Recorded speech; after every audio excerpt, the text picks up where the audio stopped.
ছবি তোলা শেষ হইতো তখন ভরপুর খেয়েটে আবার সে আগের মতো চলে আসে। মানে কত রকমের নাটক স্ক্রিপ্ট এই ভদ্রমহিলা যে জানে, এটা দেশের মানুষের কাছে এখন ক্লিয়ার, স্পষ্ট ক্লিয়ার। রাসেল ভাই, আমি একটু জানতে চাচ্ছি যে আকাশ নিবিড়কে গোল্ডেন চেন উপহার দিয়েছে বর্ষা চৌধুরী, এটা বর্ষা চৌধুরী নিজে বলেছে।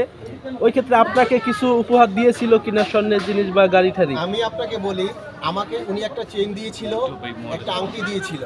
আল্লাহর কসম আমি এটা আনি নাই, কারণ আমার গলায় চেইন, হাতে আংটি এগুলো আমি কখনোই পছন্দ করি না।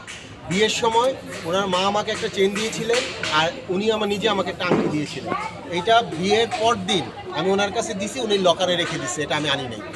এবং ওনাকে আমি যা দিয়েছি, স্বর্ণ গয়না টাকা পয়সা সব কিছুই আমার বিজ্ঞ আদালতে জমা দেওয়া আছে। আমি আদালত থেকেই সব কিছু বুঝে নিব ইনশাআল্লাহ।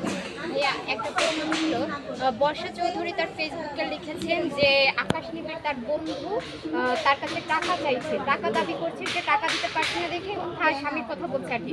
আপনাদের সঙ্গে যখন স্বামী স্ত্রীর সম্পর্কটা টানাপোড়েনের দিকে যাচ্ছিল, সে কিন্তু অভিযোগ করেছিল আপনি তাকে যৌতুকের জন্য মারধর করেন। আসলে এই টাকা পয়সার বিষয়টা কতটুকু সত্যতা? এটা এখন আপনি সাংবাদিক না, আপনি এখন আমার কাছে, আমি যদি আপনি আমাকে টাকা রেখে আপনি আমাকে বলবেন যে আমি রাসেল মিয়ার ওয়াইফ, আমি আপনাকে বলবো আপনি আমার ওয়াইফ। এইটা হচ্ছে কি, সে বাধ্য হইয়া মানুষকে এই কথা বলে। সে তার হাজবেন্ড তার কাছে টাকা চাইছে কি না চাইছে, এটা আমার মনে হয় না ছেলেটা তার কাছে টাকা চাইছে। কিন্তু সে এই ধরনের একটা, যে আমাকে যেভাবে মানে করছে, এই একই ক্যাটাগরিতে সে সবাইকে করে।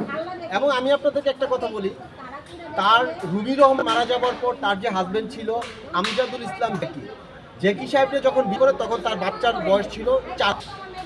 আপনি চিন্তা করবেন 4 মাস কিন্তু বিছানা থেকেই মায়েরা নামে না বাচ্চা হওয়ার পরে।